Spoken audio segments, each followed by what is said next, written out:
And we're back. Can you tell because we're in the same places and we're in the same shirts? This is like our fifth show in a row.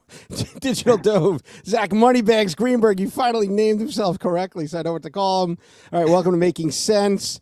All right, so we've been having this whole crazy conversation about certain stocks that are taking off and whatever. I actually today, for the first time, I bought a stock because of something I saw on social media. But now it's going down, and Zach says maybe I should get out.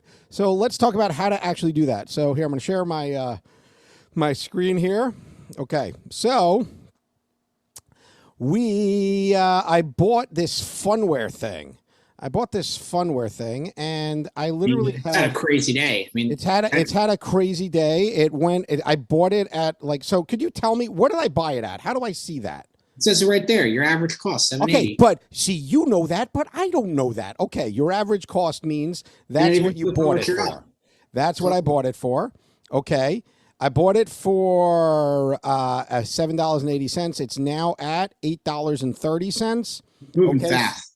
So it's moving all over the place. It went at one point. Its high today was at 950. It was where was it at? Well, scroll down. I think it has more info on it. Okay. Oh, let's see. High today. High today was $24. So had I sold at $24, I would have had a very nice return. Look at the market cap. That's nothing. It's not even $1 billion. So what is this even, this company? Multi-screen as a service platform, an enterprise cloud platform for what the heck is that even? And nobody knows, and yet the stock is going crazy. Right. Okay. So, and now, but look, now it's going down again. All right. No, now it's back up. Okay. So what do you suggest I do in terms of my position here? So I have, how many shares do I hold? I hold 3.8 shares. What should I do? What do you think? So, I mean, I'm not a financial advisor. I mean, yes, obviously. Yes, okay, obviously.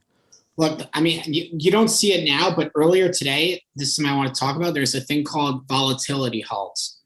I think you probably noticed PHUN today got halted for 40 minutes, which basically means if there's a ton of moves going up for the upside or downside, if it's happening really fast, then all the trading services will just halt the price and it just freezes. And then until all the orders get filled and then the price adjusts. So you see that huge spike at the beginning of the day. Yeah.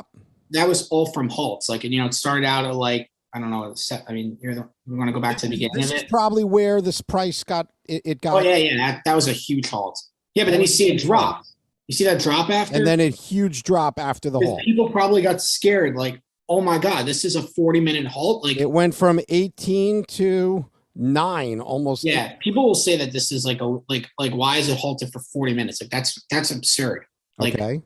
I don't know. There's probably a lot of illegal, fishy stuff going on behind the scenes that we can't do anything about since we're the small guys. But, that's why there's been new movements of small people coming together to make a bigger voice. But whatever. Either way. Well, we're not here for a social message. We're here to teach people about the stock market. So what would you do, right? You got 3 shares of this. You bought it at $7.80. What would you do now? It's now, I'm almost about to start losing money. Yeah.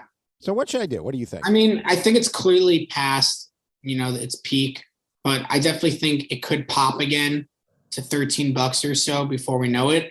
And if it crosses, you see the trend line. You see that little spike up, the $14.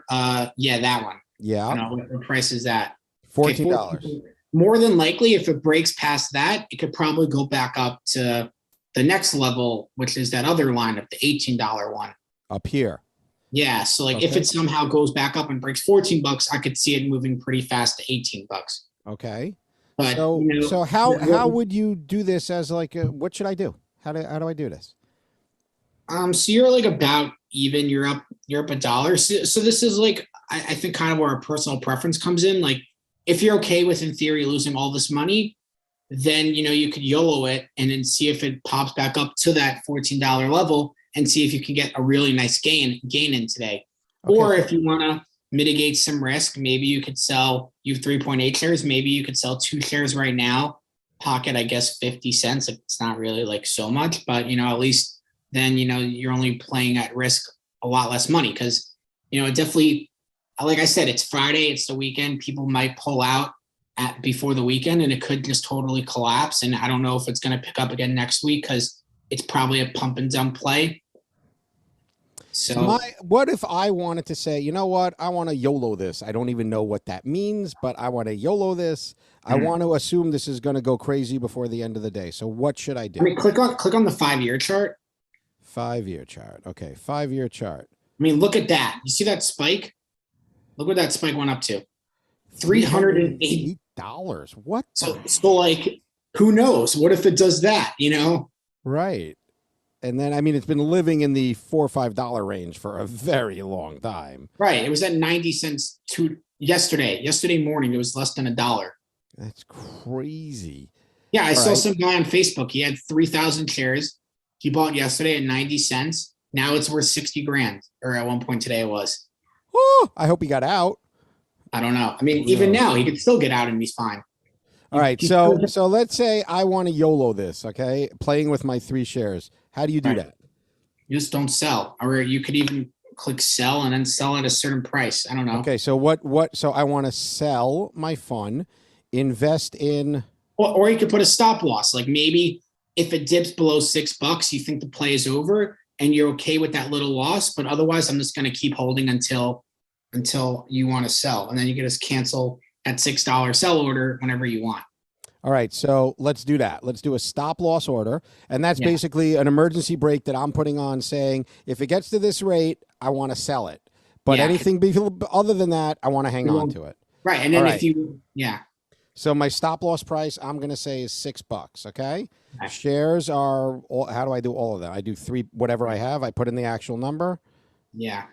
Or I guess it'll only allow me to put it. No, it's actually not.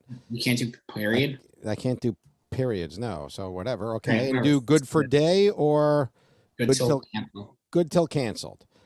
Okay. So that's what I'm going to do. So basically, if it gets to $6, I'm selling, and if not, I'm going to hang on to it, right? Yeah, YOLO. That's it. All right. And this would be called YOLO. So that was actually one of the things I want to talk about in this show is this is already a risky play because you're not riding it from like, I've been tracking this stock for months. I think it's going to go up. And imagine if you got it at 90 cents, you wouldn't care at all right now. Right. Like you would have already sold half, been up a ton, and then you really don't care about the other half because you already made a ton. But like this is clearly a momentum play where, you're hoping it goes up more because it's already gone up a lot, but like it could easily just collapse and go back to like $3 by the end of the day. And if so, I want to though, this is more not about the actual money, but about teaching people how to do this. I want to keep my my losses to a minimum. Basically, that's why I put in that $6 price. Okay, now there's a lot of terms you keep throwing out here. Let's stop sharing this screen business. You keep throwing out terms. YOLO, moon, rocket. What does all that stuff mean? So YOLO is you only live once, which means basically throw caution to the wind. You might lose everything, but go for it. Yeah. Okay. I mean, that like in the market, like, obviously there's slow and steady, but sometimes if you're very confident on a play, or if you see something that has a lot of momentum going, you might just be like, screw it. I'm just going to play the risk and hope for the best. Okay.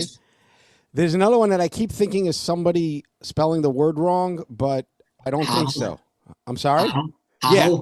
I keep thinking that someone kept writing hold, but they're not. No, it's not. Yeah, it's not hold. It's hodl. Hold on for dear life. That's right. So that's what that means. Okay. What does that mean? Buying a stock and not letting go.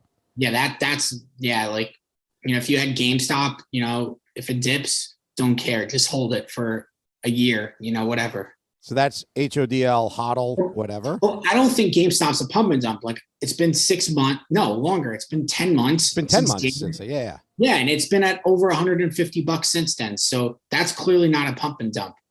Wow. There's something real going on, but this stock PHUN, I mean, I've seen all the time. I could show, like I showed you in the first video, like this stock TCAT went from $85. Now it's back at $7. Like that's a pump and dump. Like that's all this buying. And then once it stops, everyone sells and then it just falls apart. But stocks like GameStop, the people that own it aren't selling it. Wow. All right. That's so this is basically, again, yet another example of our new marketplace that we find ourselves in, the consumer stock marketplace, the little guy trying to play the game that the big guy has been playing for years. Although we all know that at the end of the day, the big guy's holding the purse strings and controlling the ship. Like we saw, wasn't there something crazy to happen with Robinhood stopping trading back in the day on, what was it, on GameStop or AMC or something? All of those. It was All more. of It those. was 10 stocks. Now, did they ever really explain why that happened? Why did they They're stop being the sued trading? right. They're being sued right now, so it's ongoing. It's ongoing.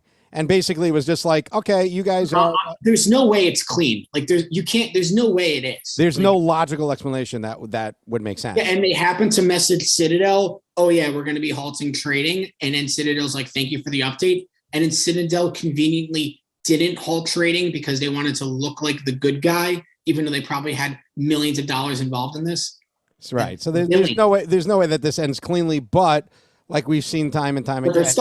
they're stalling. They got good lawyers. It's just exactly annoying. like we've seen time and time again. Usually these guys don't end up paying the price for their right indiscretions, as you'll call it. But so, yeah, whatever. Who knows? Maybe we'll read in the history textbooks that Robinhood, like remember Rockefeller in the 1800s? Like he got like his trust broken up or something. Yeah. Well, you're a lot closer to high school than I am, but yes, yeah.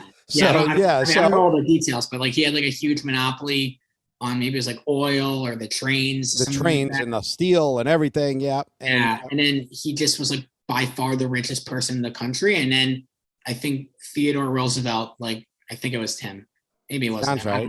Some president like had a big thing of breaking it up of his monopoly, and like he split him up into multiple companies so that one guy had much power. At the end of the day, it probably didn't really affect him, and he still remained, super. Well, I mean, yeah, but like he probably lost a good amount of his like. He probably lost a good chunk, and it would have been nice. I'm sure he's fine, I'm sure he's just fine. Yeah, we still know his name. Let's just say. Wow. Yeah. All right. Yet another exciting edition of Making Sense Digital Dove, Zach Moneybags Greenberg, and we'll see you at the next show.